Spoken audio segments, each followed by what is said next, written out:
we have a surprising admission from this guest, who played Sherlock Holmes 75 times over 20 years. I know bugger all about Sherlock Holmes, really, apart from the fact that I played him so much. Stay tuned. You won't want to miss this very special episode.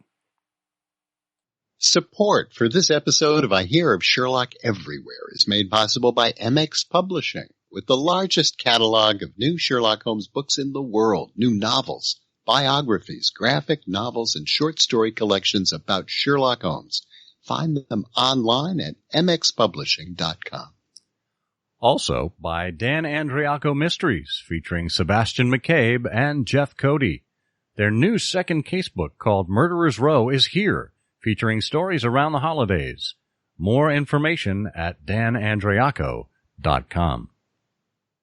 And by the Wessex Press, the premier publisher of books about Sherlock Holmes and his world. Find them online at wessexpress.com. I Hear of Sherlock Everywhere, episode 202. Clive Merrison. I hear of Sherlock everywhere since you became a chronicler. In a world where it's always 1895, comes I Hear of Sherlock Everywhere, a podcast for devotees of Mr. Sherlock Holmes, the world's first unofficial consulting detective. I've heard of you before. You're Holmes the meddler, Holmes the busybody, Holmes the Scotland Yard Jack in office. The game's afoot as we discuss goings-on in the world of Sherlock Holmes enthusiasts, the Baker Street irregulars, and popular culture related to the great detective. As we go to press, sensational developments have been reported. So join your hosts, Scott Monty and Burt Wolder, as they talk about what's new in the world of Sherlock Holmes. You couldn't have come at a better time!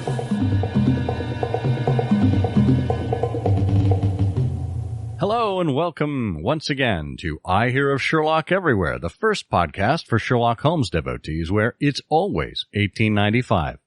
I'm Scott Monty. I'm Burt Wolder. And boy, oh boy, Burt, am I excited about today. Ha ha ha! Oh, me too. Me too. What a treat. The laugh. We'll get to the laugh in just a moment. But before we do, a reminder that show notes for this episode are available at ihose.co/ihose202, all lowercase.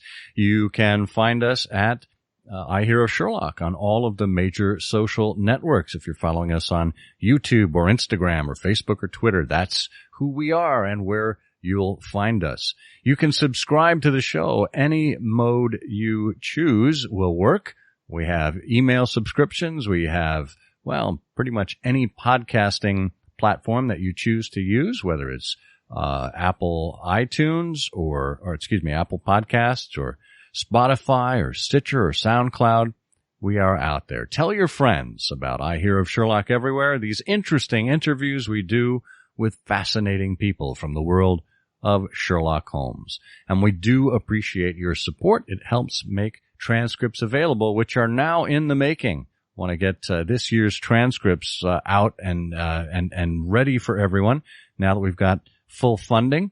We thank you for that. We're going to go through our back catalog, starting with this year. Well, Burt, it is this is going to be so exciting today. Yes, boy, this is one of the interviews that we've talked about for years because of our great admiration for the BBC audio Sherlock Holmes series, The Complete Sherlock Holmes. We actually today get to talk to the complete Sherlock Holmes in the person of Clive Merrison. Indeed, and you'll recall that, long, long ago on episode 68 and 69, it was back in season 8, my goodness, six years ago now, we talked with Bert Coules, who is the head writer for the BBC series, and we've talked many times about his book 221 BBC, where he recounts his making of the series. It's going to be wonderful now when we get to meet the star behind the series, Clive Merrison. He's a television, film, and stage and radio actor. And you'll know some of his numerous television credits, which include shows like Riley, Ace of Spies, Yes, Prime Minister, Doctor Who, Foyle's War, Inspector Lewis. Did you know he actually played Bob Cratchit in a 1972 dramatization of A Christmas Carol? And that starred Michael Hordern as Scrooge. And you may recall Michael Hordern as the narrator behind young Sherlock Holmes as Dr. Watson. Huh. Yes. Merrison was also a member of Laurence Olivier's National Theatre Company in the 1970s and the Royal Shakespeare Company at the Royal Shakespeare Theatre in Stratford-on-Avon. And he's probably best known on the stage for his work in The History Boys, which earned 6 Tony Awards. And he also reprised that role as the headmaster for the film version of The History Boys. You may have seen it.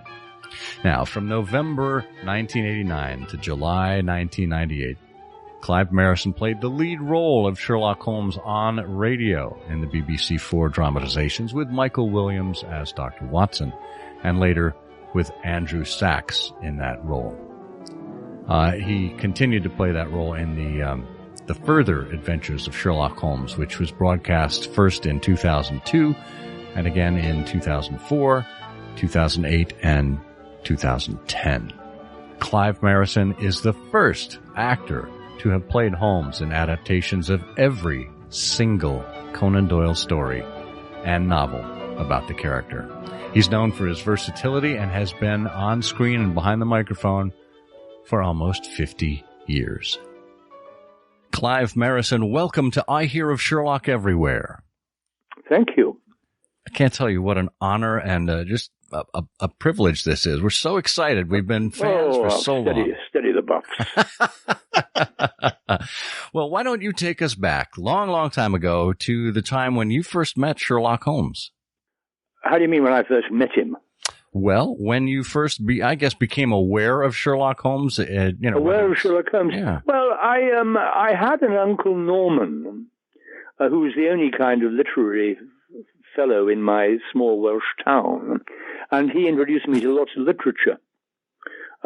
He forced me to read the whole of Charles Dickens, I think, when I was about 10, and also we had this book called Armchair Detectives, and it was all the great crimes of the 20th, 19th century.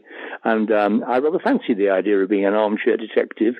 You know, you'd be a detective and never leave your armchair. That sounded very good to me. And then, as a part of that, he got me on to Sherlock Holmes. And that's when I first wrote the stories. And what were your impressions? And that's where I first encountered Sherlock. And what were your impressions at that age? Well, I was always fascinated, and I was during the acting of the episodes in the when he picked up on clues about people and things and drew them all together into a kind of to solve a puzzle or whatever. I was always fascinated by that kind of forensic kind of detail that he did, even though I wasn't at all scientific. As a boy, I was very literary. So did your Uncle Norman turn you into a very literary boy? Did you? He did, and I thank him for it. And I wrote one radio play in my life, and it's an adaptation of Dylan Thomas's Rebecca's Daughters, and it was eventually was sold as a book. And of course, in America, because Dylan Thomas is still very big in America, it's sold loads of copies, and I dedicated it to my Uncle Norman. Oh. So there we are, Clive the author. Now, how did that lead to a career in acting? Well, I had a rather strange beginning to my career in acting, because I was a professional at the age of 7. There was a vogue in the 50s in this country for child impersonators. I don't know if you had those in America, but I mean, it was literally kids impersonating adult entertainers. And that's what I did. And I used to do Comedians of the Time, Terry Thomas, and there's a Welsh comedian called Gladys Morgan who had this terrible laugh, not unlike the laugh I used in Sherlock Holmes and had to be abandoned because people didn't like it.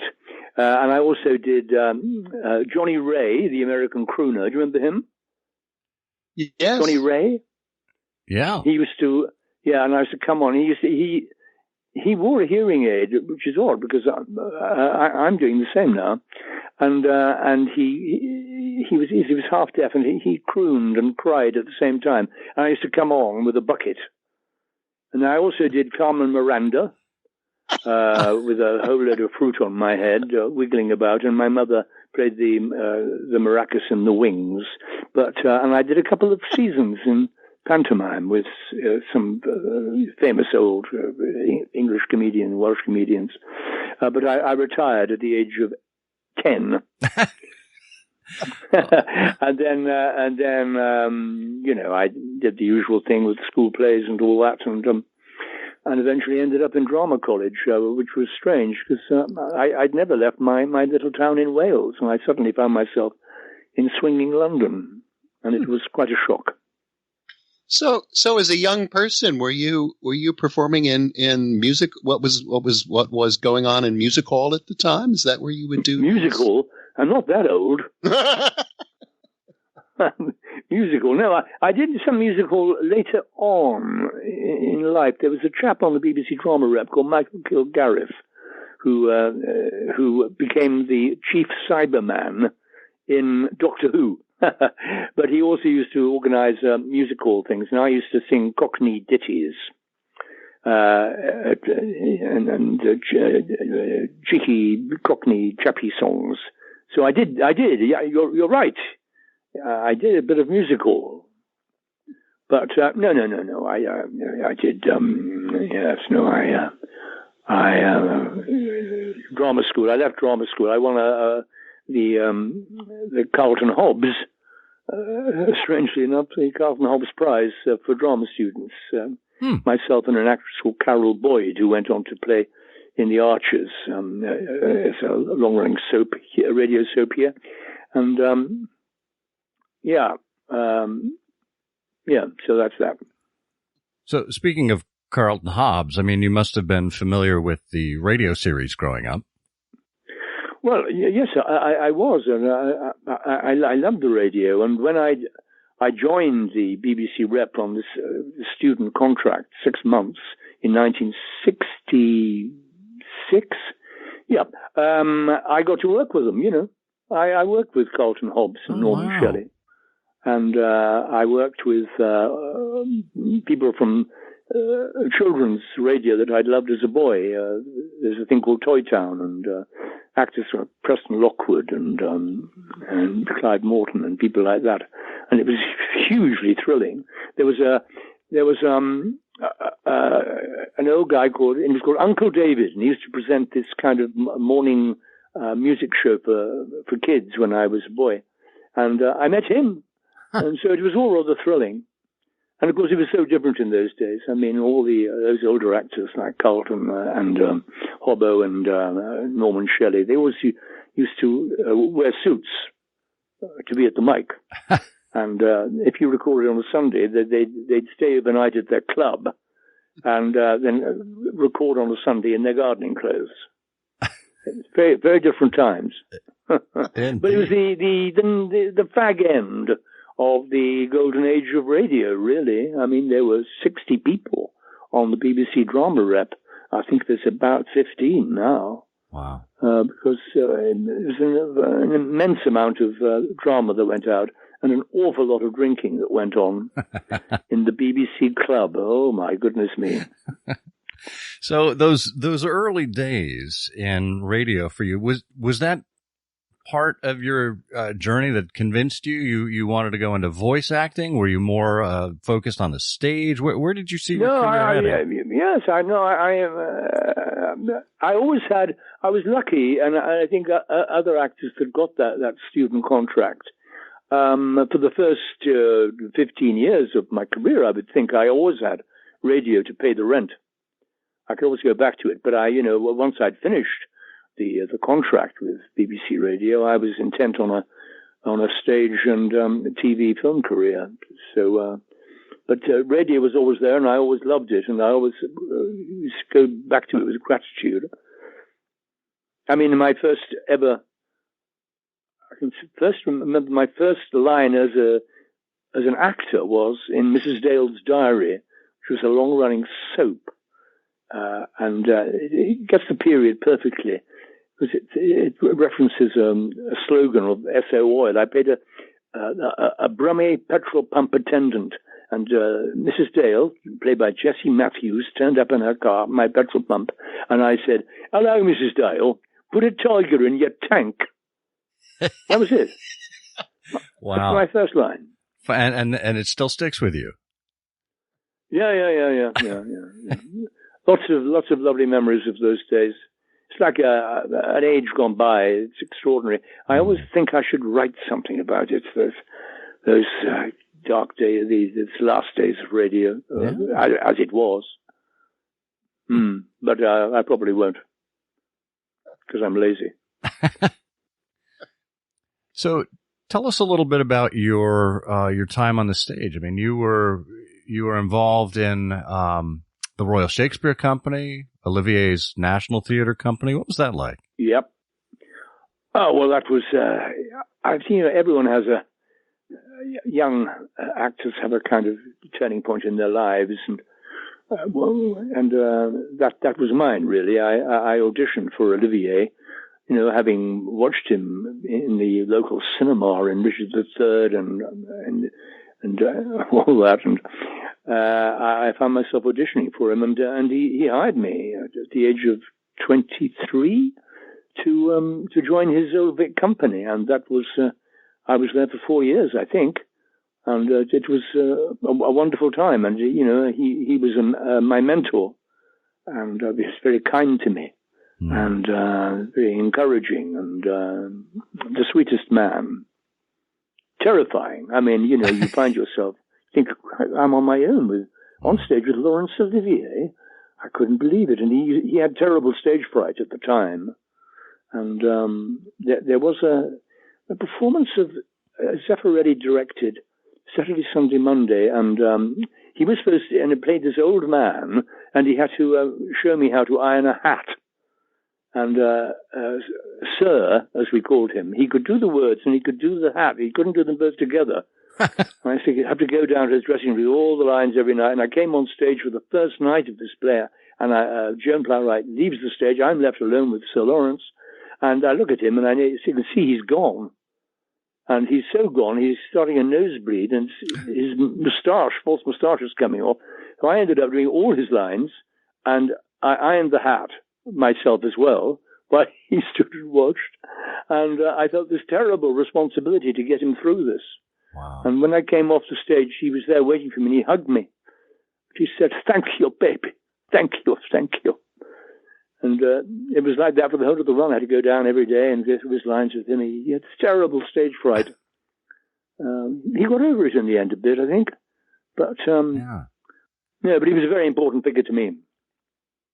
Yeah, it sounds like it. Wow. And that whole company, you know, I'm still close to an awful lot of them. Yeah. And we remained very tight, and it was a wonderful time. We had loads of hits. Yeah. Wonderful. So tell us a little bit about your friendship with Michael Williams. Does it come from that era? Well, about that era, I mean, I was at drama college just outside London, and I used to come up on the train and go back on these funny little trains to the RSC at the Aldwych. I used to go, and I saw Olivier in doing his Othello in the Old Vic, and I was a student. I was sitting in the gods, and Michael was one of the leading players at the RSC. So as I've always said, I became a fan, and I remained a fan till the day he died. And I saw him play. He was the most wonderful fool in King Lear, I think, Donald Syndon, and all sorts of things. And of course, lots of comedies. He was very good at comedy, Michael. But so I knew him from that, and I finally got to work with him with a kind of rather unfortunate sitcom that was supposed to make us rich and famous, but only lasted one series. I can't even remember what it was called. But we really got on very, very well. And then when I heard he was in the play Watson with me, I was, of course, thrilled. Now, did you have anything to do with that? With his selection? No. So long ago, I can't remember, but I had no say like that. I was just rather surprised to have been asked to do the part, because I know that Roger Rees and Campbell Logan had done it, and they're wonderful actors. I understand why they were replaced anyway. I'd never have. So you never learned how you were cast as Holmes? No, except the head of radio drama at that time, to my view, the last great head of radio drama, John Tiedemann, who died last year. Wonderful, and again a great mentor to me. I'd played Luther for him on stage in Belfast at the height of the Troubles, which was really something. And then he asked me to do it on the radio, and I got the Sony Actor of the Year award for it, which was wonderful. I took my mother. She was thrilled. She got terribly drunk and fell over while curtsying to Princess Margaret, I remember. And what was I talking about? About how you were cast. Yeah. No, that's why. Because John was obviously we worked together a lot, and the assistant head of drama, Richard Imeson, who had an awful lot to do with getting the whole thing together, the both of them. I mean, that's how I got it. I assume. I don't know. So it was a path from Lucifer to Sherlock Holmes. Yeah, Luther. Oh, Luther. Right. Wow. Martin Luther. It's a play by John Osborne. I was far too young to play it, and on the radio, I mean, John could have got anybody. Albert Finney played it in the original stage, but it was rather extraordinary to be doing it in Ireland on the stage in the Troubles. I was one night under a barricade with bullets falling on my head. Wow. And Ian Paisley led a march on the theatre because he thought he was Luther. So yes, that's all I can remember about being cast. Now, of course, when always things was going to be uncast, that was indeed what happened to Roger Rees. So I was never 100% confident that I would stay in it. Yeah, when you were cast, it was really just for the 2 episodes, right? Study in Scarlet and Sign of 4? And Sign of 4, yes. Yeah. And I'd done the Sign of 4 before. Was it before? Yes. On film. Yeah, with Ian Richardson. With Ian Richardson, yes. Ah. You were the unfortunate Sholto brother. That's right. it was rather an extraordinary production. I don't know. How do you think it stands up? Well, it's interesting because it had the it had the unfortunate timing of coming out just about the same time as the Jeremy Brett series, and right. It's a wonderful cast. I mean, you've got Thorley Walters there as Major Sholto. You've got obviously he was Trevor Howard. Yeah, Trevor Howard and yourself and Ian Richardson. Trevor Howard was the original casting. I did a day's filming with Trevor Howard on that. Oh, really? And he couldn't remember a bloody word. Oh, sorry, I swore. He couldn't. It was terrible. He was a great hero of mine. And it's that kind of deathbed scene, isn't it? Yeah. And so they got all these idiot cards up, although he was no idiot. And he looked great, Trevor, but I'm afraid the drink had done his brain in, and he'd say one word off the idiot card, and then he could remember which word he'd said. And so that night I got a phone call, and the director, Desmond Davis, said, "Clive, we've lost Trevor." Oh. I said, what do you mean? You mean he's dead? He said, no, listen, we've lost him. I said, what do you lost? How can you lose, Trevor? He said, we showed the takes to his agent, and we agreed that he should go. And I went back the next morning, and Thorley Waters was lying there. And it was terrible. He was weeping, Trevor, because he couldn't remember the words. And it's a hero of mine. And I was weeping with him, and it was just awful. But I did admire Ian Richardson's Holmes. I thought he was a wonderful Holmes. Yeah, he was, and it's actually a pretty good production, all things considered. That and the Hound of the Baskervilles together. It's unfortunate they were unable to do more. Yeah. And they'd miscast Dr. Watson. He was a great friend of mine, American actor called David Healy. Yeah. Who wasn't right for it, and then he was unavailable, and I think Donald Churchill did Hound of the Baskervilles. Right. With my great friend Nicholas Clay. So, yeah. Wow. It was a funny old production. Yeah. Talk to us a little bit about how you approach the character of Sherlock Holmes. I mean, this is a character, obviously, that's known by millions around the world. Great actors have performed him before, but you have the responsibility of creating an audio Holmes, a Holmes for the ears, a Holmes for the imagination. How do you go about approaching that as an actor? Well, you don't really. I mean, I was aware that I'd been handed the baton by Hobbo, of course, Carlton Hobbs, but I didn't let that kind of thing. I tried to approach it as freshly as I could, with no preconceptions, and just give it freshness. And one of the bywords of my career has always been attack the cliche, and I tried to do that with Holmes, and certainly Michael was always very determined that he was not going to play the old bluffer. And he would balk at any kind of, "Oh, Holmes, you're amazing" type acting. He wouldn't do it.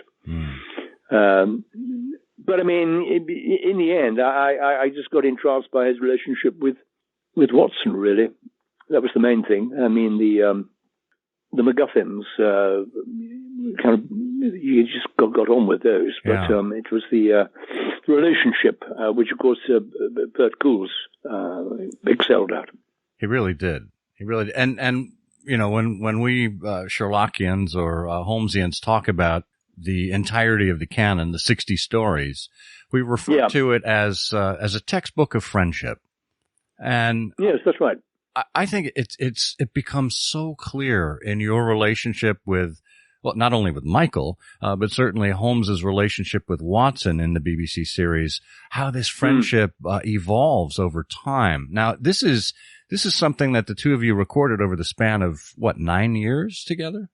It was longer than that, wasn't it? Well, it was 89 to 98 for you and Michael, and then... Oh, right. Yeah. Yes, of course, and then the Further Adventures of Andrew. Right. Yes. Well, I mean, it's a chronicle, too, of my... of Michael and our friendship, which kind of grew and matured and everything, and it was so sad, really. When he was dying, I'd go down and Judy, his wife, would cook these wonderful meals that she couldn't eat, but we'd sit in his kind of study, as Holmes and Watson, really, just nattering away as we did. Being rude to each other, taking, as Harold Pinter always said, taking the piss, because we did that a lot. And but Bert, I heard that he's often said that he used to take all that joshing we used to do together, the taking the piss, and incorporate it into those fireside chats. And those are the last chats I had with Michael. Well, how fortunate to have a writer who was so attuned to that and could work that into the scripts. I mean, how much? Yeah, well, we spotted it straight away. Yeah. We had lots of very good writers, of course, but we spotted right away that Bert was our man, and we were only going to do it with Bert in charge, as it were. And how closely did you stick to the script when there were maybe moments like that? Was there any ad-libbing going on, or was it? No. Oh no, Bert wouldn't have had that. No, you don't really do that in radio, except when you're doing crowd scenes. Yeah. What happens when you put a college public relations director together with his eccentric brother-in-law? Well, that's easy. It is the wonderful combination of Jeff Cody and Sebastian McCabe, the crime-solving duo who take on Aaron, Ohio. You know, we've talked about Dan Andriacco here on the show a number of times. He was, in fact, a guest back on episode 141, I guess it was. But his Sebastian McCabe, Jeff Cody books are now spanning, I believe, 10 volumes. It all began with No Police Like Holmes, which one reader called a chocolate bar of a novel. Delicious, addictive, and leaves a craving for. But since then, McCabe and Cody have gone on to tales such as Holmes' Sweet Holmes, the 1895 murder, the disappearance of Mr. James Phillimore, Bookmarked for Murder, taking them inside the only used bookstore in Erin, Ohio, Aaron Go Bloody, Queen City Corpse, Death Mask, Too Many Clues, and the latest, which is, of course, Murderer's Row. This is a collection of short stories about McCabe and Cody. And if you are a big Dan Andriacco fan like we are, then you are going to be thrilled to know that No Ghosts Need Apply is coming next year in 2021. So stay tuned for that, and make sure you get over to danandriacco.com or wherever books are sold to look for the McCabe Cody series. You won't be disappointed.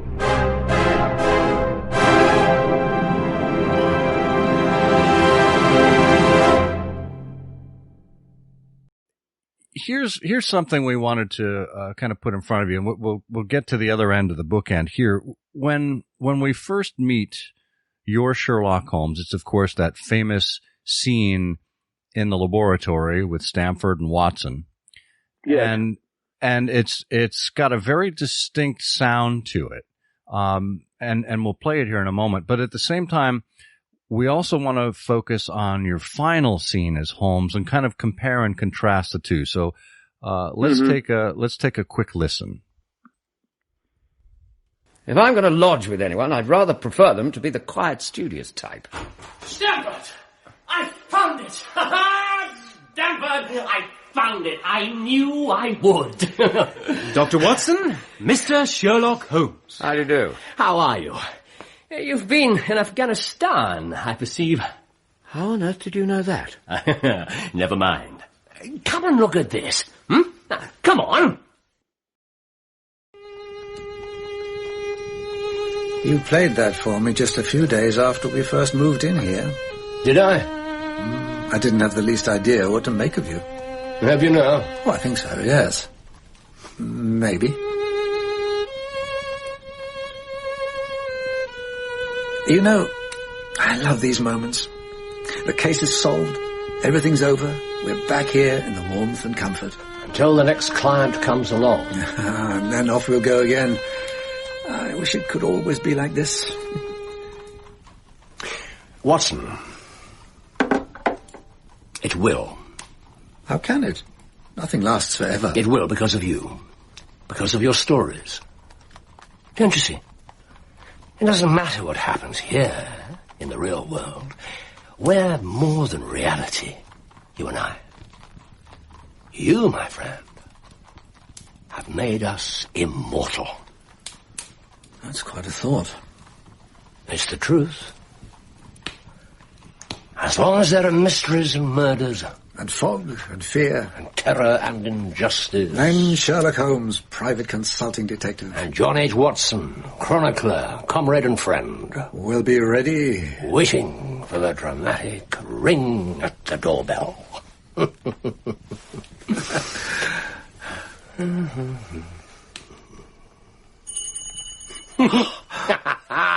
game's afoot. Ding dong. Now, naughty Bert. It seems like the perfect ending to cap off this. Well, at that point, it was 21 years of the series. What are your thoughts in hearing these bookends? Well, certainly, my voice is an octave lower. I think both our voices sound a lot older after that time. And yes, I love that exuberance and the youth, because they're young. And we're actually playing younger in that opening, Study in Scarlet. I was in my mid-40s and Michael in his mid-50s, but we sound like boys. It's sweet.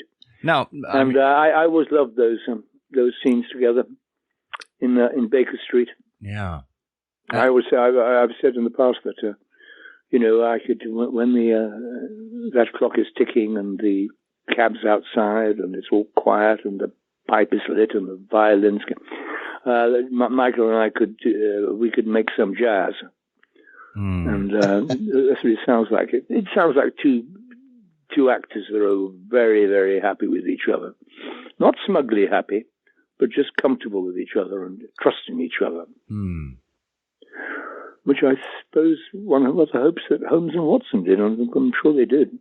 Yeah, I think you've captured that perfectly. I mean, I think, to those of us who go back to the stories again and again, there is a sense of comfort. There's a sense of hominess and familiarity. And I think we get that through your performance, your relationships. Good.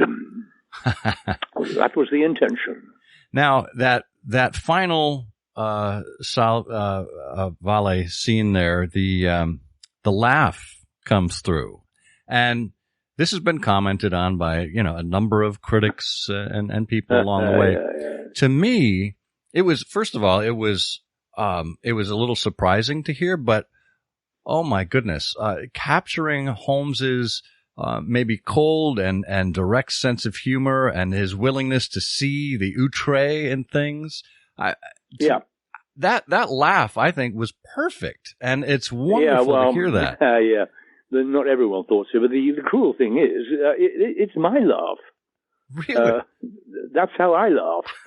And people saying they don't like the way I laugh. What else did you like about me? But in the end, we did drop it. I can't remember what story it was in, but Bert wrote it out. Do you remember that? I at some point says, Watson says, one thing, Holmes, I've always wanted to say to you. He said, what's that, Watson? He said, that laugh. I said, what laugh? And anyway, Watson tells him to stop it, and he stops it. There we are. That's cool. I don't remember exactly which episode that was, but I do remember that scene in my mind. I'll have to go back and listen to it all again. Yeah, I mean, Bert will know because Bert knows everything. We'll have to consult with him. I have to check out with him stuff. Yeah. Well, of course, we've had Bert on the show. He was here on episodes 68 and 69 talking about the history of radio, talking about your show. It sounds like it was just a wonderful time that the group of you had there. Can you bring us back to any in-studio experiences, really, with any of the staff, whether it's the cast or the writers or the directors, things that maybe still stand out to you? Well, I do remember lighting my pipe and burning my script at the same time, and the whole thing went up. I remember that. I remember having to cope with Brian Blessed. You always have to cope with Brian. Because he sucked the oxygen out of a room. Yeah, a lot larger than life, huh? Yeah, but I think he was in two. He was marvelous, but I couldn't take any more of him. Yeah, and I remember, so people have been in it.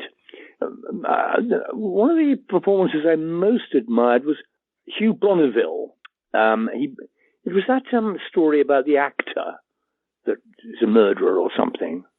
Hugh turned up, and a lot of people don't prepare much for radio; they just let it happen. But he was incredibly well prepared. He got all his makeup that he brought in, and he worked out exactly what to do where. I was very impressed by it.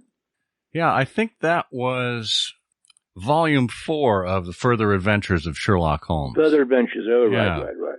He was the remarkable performance of Mr. Frederick Merridew. That's it. Ha. That's the one. That's the one.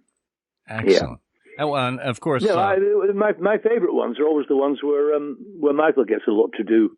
Because as I said, I was a fan of his. and I was a fan of his Watson.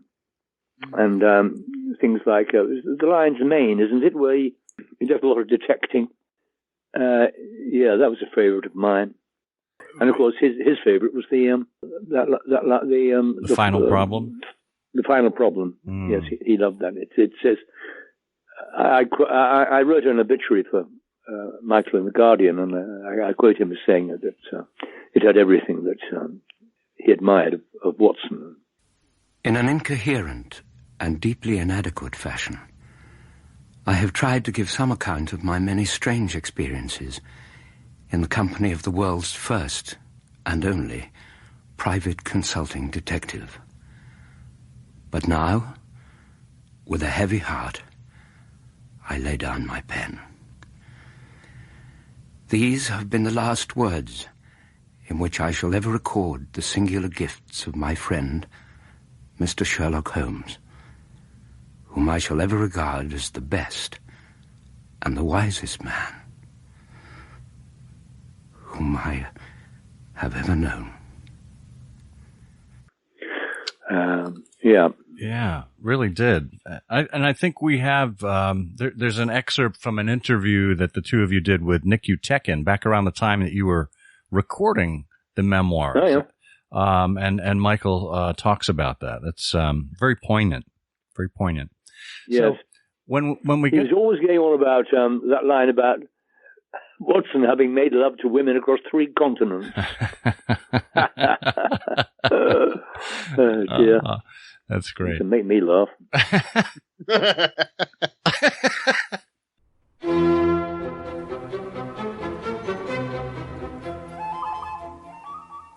Illustrators bring characters to life. Great illustrators create lasting images that define great characters for all time, like James Montgomery Flagg's Uncle Sam, N.C. Wyeth's Long John Silver, and Sidney Paget's Sherlock Holmes. Now every Sidney Paget illustration of the cases of Sherlock Holmes, 356 eternal images, reproduced directly from the Strand magazine and the surviving original artwork, are collected in one place for the very first time by Nick Utekin. Watson told us what Sherlock Holmes looked like, but Sidney Paget showed us Sherlock Holmes for all time. Don't wait until this remarkable volume is out of print. Get the complete Paget portfolio right now at our wesexpress.com.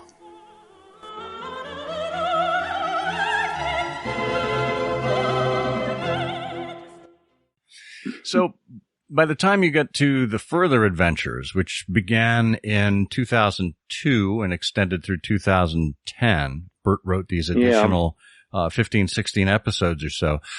Michael has passed at that point, and you've got a new Watson. Can you talk about that experience a little bit? Well, it was so, he was going to do it, Michael, and I'd been down to see him and everything, and it just really at the last minute he just couldn't do it, and so I know I was offered a couple of Watsons and I turned them down. Really? I had for various reasons. I wanted an actor called David Haig. I don't know if you know of his work. He's a marvellous English actor. I wanted him to play Watson, but he wasn't available. And eventually it came down to Andrew, and I was very happy with Andrew because I'd worked with him since I was a boy on the radio rep. And on some TV stuff, I'm not sure. And of course, he'd been in a scandal in Bohemia. He was a marvellous radio actor. He could do anything on radio. He had an incredible subtlety about him. He was a proper radio actor, unlike me. He was marvellous. So I was well pleased to have Andrew, and it was very, very difficult shoes for him to fill. But I mean, he was here. He was before David Attenborough. He was the voice of wildlife. Right. He did all the narrations on the wildlife things beautifully. Yeah. And of course, his life had been made and ruined by Manuel in Fawlty Towers. So Well, that's interesting because, character actors in particular sometimes find these iconic roles, or these iconic roles find them and stick with them. How has that been for you with Sherlock Holmes and your audio career? Well, I think that was the end of it, really. I'm not really asked to do radio anymore. But then a lot of actors of my generation aren't. I mean, quite rightly, it was a bit of a closed shop in its day, radio acting. And it's much more open now, I think, the idea of the radio actor. And a lot of people that did radio a lot now just do books, read books. Yeah. And I can't do that. I'm no good at that. So I've tried it. I just get lonely. I'm sick of the sound of my own voice, and I want other people to come in, and I want conviviality and that dynamic between people. I'm no good at that. I mean, especially during this pandemic business, a lot of actors I know, including my brother-in-law, have got their own studios in their house, and they sit there with a duvet over their head, doing these books into computers and things like that. And I can't do that. And I could never do voiceover stuff for advertising. I never liked the idea of pimping my voice, really. It's rather pompous. But there you go. Well, we're happy to pimp your voice for you. We're happy to pimp your voice for you. You're very welcome to it. Well, that's interesting because, I mean, obviously your work in the BBC series it's an ensemble work. You're in a studio, you're working with other actors, you're playing off of their emotions and bringing your own. When you have to approach creating a character that only relies on people's perception via hearing, how does that differ, and what approach do you take versus, say, doing it on the stage or on television? Well, I think I've said this before, but the thing is with acting on the radio, as opposed on the stage, or when you rehearsal time and all the rest of it, and even on film where you take you're making, like, say, half a dozen acting decisions in an hour or something like that. In radio, you have to make a quick acting decision every other minute. And if you're not careful, you can burn yourself out. You can end up running on dry. You can kind of cannibalize yourself as an actor. So it's very difficult to keep up that concentration on radio, because radio is a great lie detector. And more so, I think, than film. I mean, you've got a steady cam down your throat, and it can spot any lie, and say you can't get away with stuff. You can't busk it, really.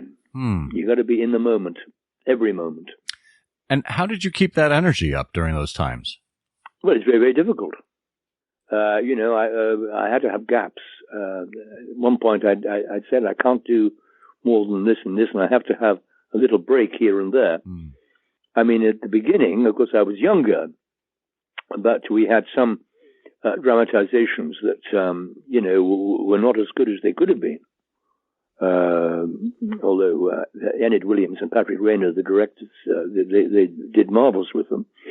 But I would, an awful lot of Watson narration, and then at the end of 2 days recording, when I was at my most tired, I'd have to do this page of summing up, and that used to drive me mad. And I made it pretty clear that I wasn't very happy with that. Well, neither was Bert.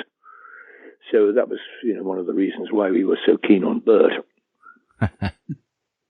So when it was all over, did you get to keep the prop pipe that you set your script on fire with? I've still got it. I've still got it. It's my pipe. That's wonderful. I've told my wife that when I'm dead, she can auction it off for charity somewhere. Oh. And I might make 2 and 6 on eBay to some homes in somewhere. We'll be there for that, no doubt. Okay, well, I'll tell her to get in touch with you when I fall off the twig. Clive, were you ever sorry that you never had the opportunity to actually play Holmes yourself? You know, you have a remarkable resemblance to the Sidney Paget drawing. The Sidney Paget, yeah. Well, I know. Yeah. Well, I mean, it didn't stand a chance when given the beauty of Brett in that period. No, it was never up for grabs, really. By the time it got to Sherlock, I was clearly too old. I was offered a part in one of those Sherlocks, but I turned it down. Oh, that's too bad. That would have been a wonderful Easter egg. Well, it was, but the money wasn't right. I think they got Douglas Wilmer in to do one line or something, but I just said no. I'm still acting here. I'm not just turning up. It was rather stupid. Yeah. And I think Mark Gatiss never forgave me, but there we are. I've always loved turning things down.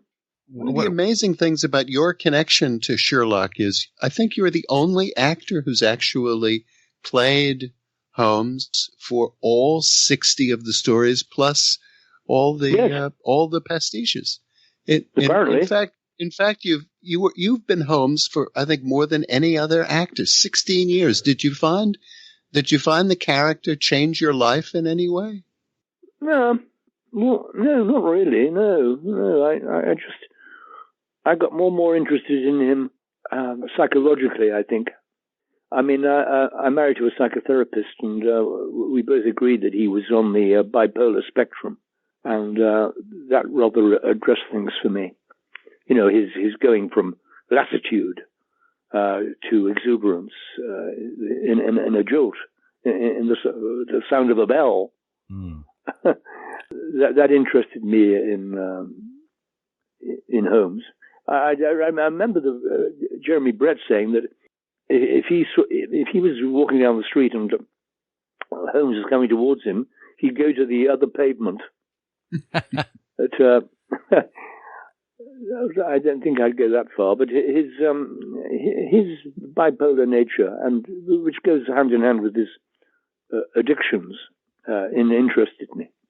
Yeah, it makes great sense, and I think Jeremy Brett eventually amended himself. He said, "I originally said I wouldn't cross the pavement to meet Holmes," and then he said, "That's it." But what I meant is Holmes probably wouldn't cross the pavement to meet me. He's covering himself. He's covering himself there. I won't wash Jeremy. But he was so beautiful, Jeremy Brett. I still look at the photographs of him and think he's such a beautiful man. Yeah. And of course, he was absolutely dogged by depression. I went to his funeral, and there was a big collection for Mind, which is a mental health charity. Mm. And the spokeswoman for Mind stood up, and it made me laugh. I think he'd have laughed. And she said, "Thank you very much for these kind donations. It would have cheered Jeremy up no end." I love irony. But I never worked with him. Oh. I worked with his Anna Massey, who he was married to for quite a long time. I was very close to Anna. Well, and of course, you mentioned your friend Nicholas Clay. He was in one of those episodes. I think it was The Resident Patient. He played Dr. Trevelyan, if I'm not mistaken. What, in our radio one? No, in the Granada series. The Brett. Yeah. Yep. And he was in the Hound of the Baskervilles. Right. The film after the film The Sound of Four. Right. He was Stapleton in that one. So wonderfully small world of these actors. Well, yes, it is, especially in this country. Yeah. Well, and that I think the BBC series did a wonderful job bringing some of these character actors to the fore and giving them both starring and minor roles with you. I mean, you've got Dennis Quilley, Brian Blessed. Yes, I was with Dennis at the National Theatre in the in the Olivier company. Okay. When he walked through the door, I was thrilled, and of course he sang because he was the most wonderful singer, and it it so thrilled me to just sit and listen to Dennis recording all those songs. I came in specially. When you weren't playing Holmes, or I mean, we can certainly go into your years on the Sussex Downs now, keeping bees. What do you do to keep yourself busy? Hobbies, that kind of thing. Well, I don't really believe in hobbies. I used to be a big hobbyist. Rather like Holmes, I'd get these incredible passions. And like fossil hunting, I'd become a fossil hunter. I was turned by Leo McKern. And I got all the gear and everything, and fossil, and then it would burn out, and then I'd go on to the next thing. I don't do this. So I just hang about, really.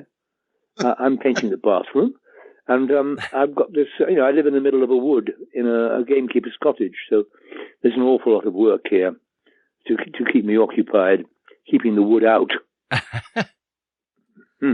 That sounds idyllic. Well, it is and it isn't. Part of it is idyllic, and part of it is a Stalinist work camp. Well, keeps you young, right? Well, here I am. I'm surprised to be 75, but which I've recently become, and there we are.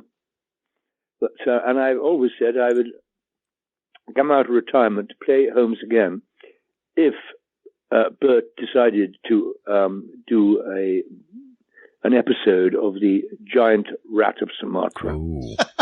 Maybe the world is prepared for that. Well, I think it's time. I like that. Bert, we hope you're listening. We'll make sure this gets on to Bert. Yeah, he's always balked at that. I mean, I tried to get him to do. I always thought it'd be thrilling if Holmes, because they were out at the same time in London, Holmes and Lenin got together, and Holmes ended up on that train to St. Petersburg for the beginning of the Russian Revolution. I thought that would be marvelous. Holmes and Lenin, they were a lot in common. Well, if there's anyone that could do something with that, it's Bert Coules. Well, I've run it past him a few times, but he's hit it over too bad. He did too much research into Lenin. Lenin didn't turn him on much, but Lenin's always turned me on. Well, we can leave that there as a dangling participle for people who might be interested in the future. Clive Merrison. How can we get Lenin into the Giant Rat of Sumatra? That's the big question. There we go. I like that. Well, Clive Merrison, it has been a treat talking with you on I Hear of Sherlock Everywhere today. I hope so. I hope I've been entertaining. More so than we could have imagined. This has been great. All right. Yes. It's very nice talking to you chaps. And jolly good luck with your incredibly long-running... how long has your thing been going, I Hear of Sherlock? We have been going since 2007. We're on our 14th season. Oh, very, very good. So we try. Well, and now I'm following you on your podcast. Thank you. I shall go and listen to a few. Now, but I won't be listening to mine. Oh, I don't listen to myself. I mean, the only time I've ever heard myself as Holmes is in these sort of extracts I get played. So I can't bear the sound of myself. You haven't gone back to hear the full production? No. Oh, my I don't listen to myself, and I don't watch myself on screen either. I find myself a huge disappointment. Always something wrong. You're very self-deprecating about your talents. Is that because when you see a glimpse of your performance, you immediately think of things you should have done better? Yeah, basically. And I wish I had a different voice. I can't bear the sound of my voice. Oh, my goodness. That's why I can't read books, because I can just hear myself. Oh. We are in love with your voice as Holmes. Well, I'm glad somebody is. Otherwise, there'd be nothing. Thank you very much. Thank you. Toodle pip. Bye-bye now.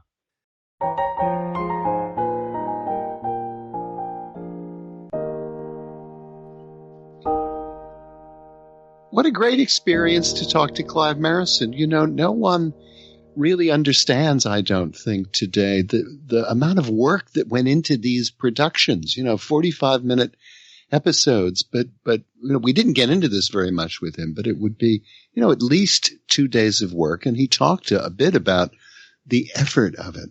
But it's amazing, what he and Andrew Sachs and Michael did over all of that time with the 60 stories and the other episodes that they did. 16, 17 years as Sherlock Holmes.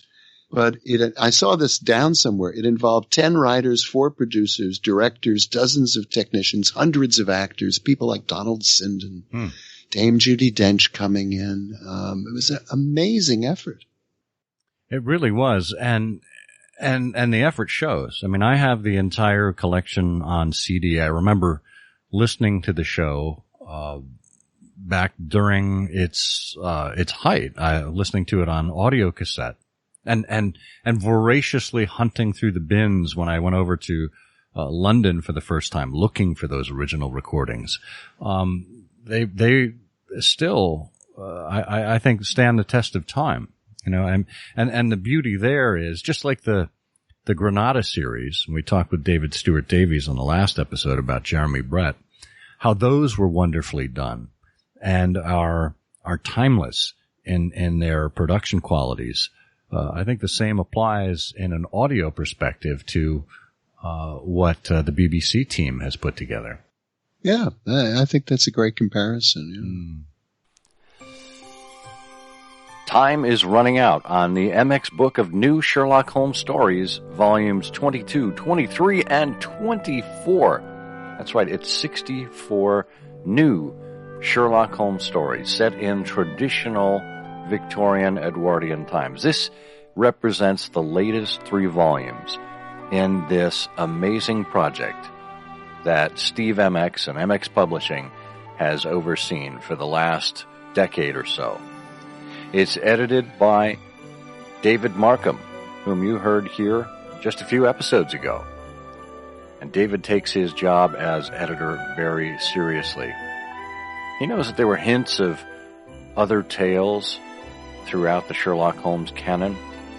The Giant Rat of Sumatra, the Aberfageni family, the Manor House case, a lot of untold tales. Well, through the aegis of MX Publishing, David is ushering through 64 new stories with forewords by Otto Penzler, Roger Johnson, Lizzie Butler, Steve MX, and David Markham. This volume brings the collection of total new Sherlock Holmes stories under the publishing house of MX Publishing to over 500 new Holmes adventures by almost 250 contributors from around the world. When you sign up to back the project on Kickstarter, which is only going for 10 more days, you back Undershaw and Stepping Stones. Undershaw, of course, was the famous home of Sir Arthur Conan Doyle in his later years. It's been turned into Stepping Stones, which is a school to help children with different abilities. So go over to mxpublishing.com or check the link in our show notes for a link directly to this Kickstarter project. You won't be disappointed.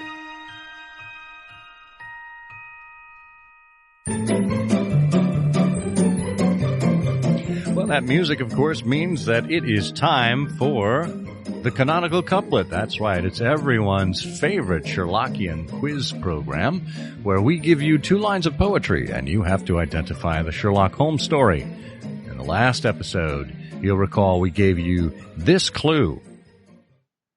Half a crown for breakfast and 8 shillings for a bed. Just the sort of lodging for a man back from the dead. Bert, do you know which story we were referring to that time? Yes, that is the story about the mysterious jumping poultry. That's the dancing hen. Yeah, no, it wasn't. I don't know how you missed that one. Oh, no. Yeah. That is not correct. It's actually the Noble Bachelor, Bert. Oh, curse. Yeah. But I will tell you, our friend Eric Deckers has done it again. He said, I've got it. This week's couplet is about the glow-in-the-dark Russian hamburger flipper who comes to reclaim his lost love. It's the adventure of the Chernobyl spatula. No, wait, that's not it. It's the adventure of the noble bachelor. Close, Eric. You know, at least Eric does us the favor of doing something that rhymes. Well, yeah, and he's also clearly figured out exactly what the case was all about. That is very clever. But I love the sound pattern there.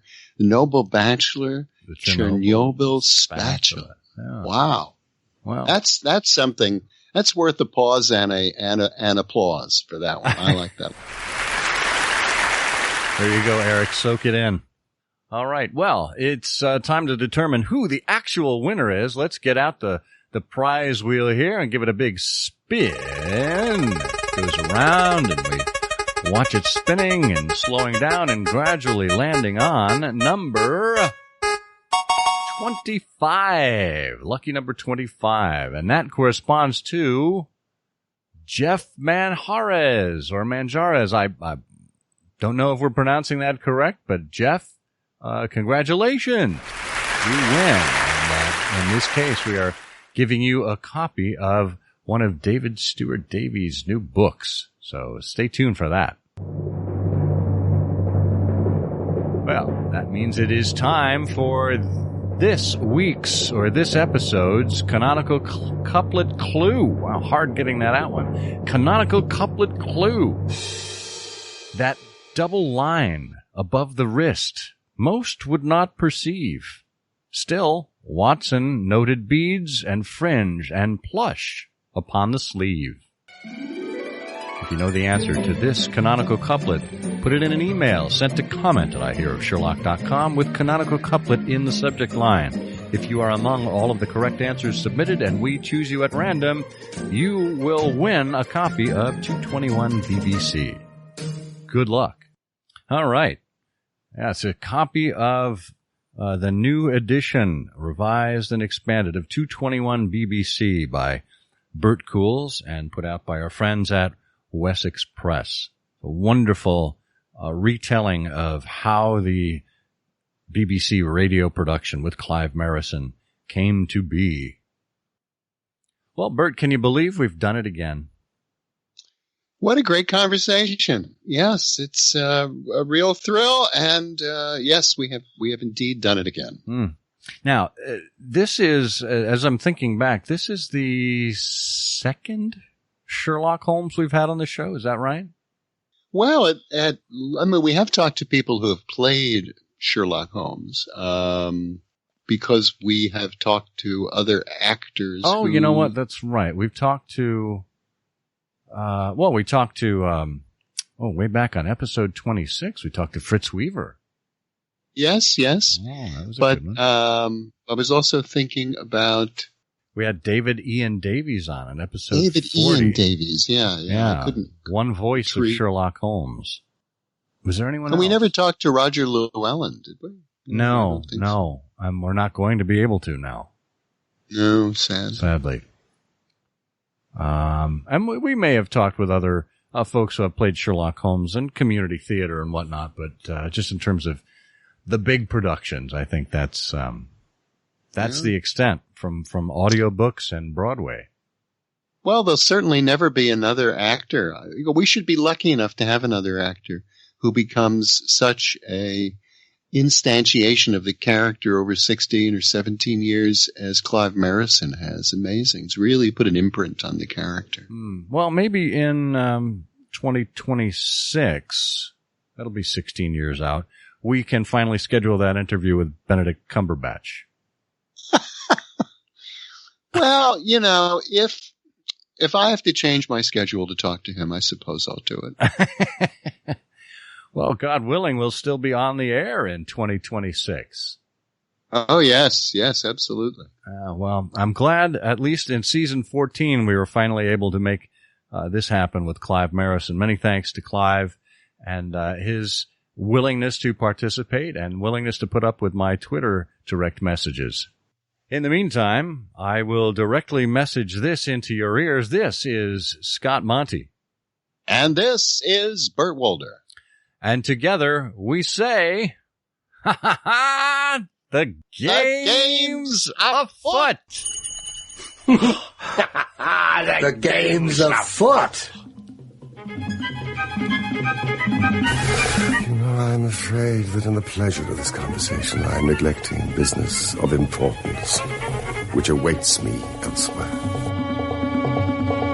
Thank you for listening. Please be sure to join us again for the next episode of I Hear of Sherlock Everywhere, the first podcast dedicated to Sherlock Holmes.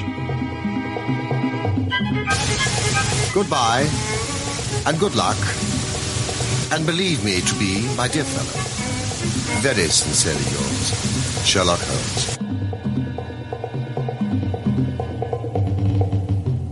Holy cow. What an amazing guy. What a character. Oh. Well, it's a shame he hasn't done more with his life. You know, it's on the boards at 7, Olivier, real slacker. Radio Days, yeah. Trevor Howard, Leo McKern, Donald Sinden, Dame Judi Dench. I know, right? Hobbo. How great. Well, what an opportunity to be able to talk to a legend like Clive Merrison. I can't believe we did this.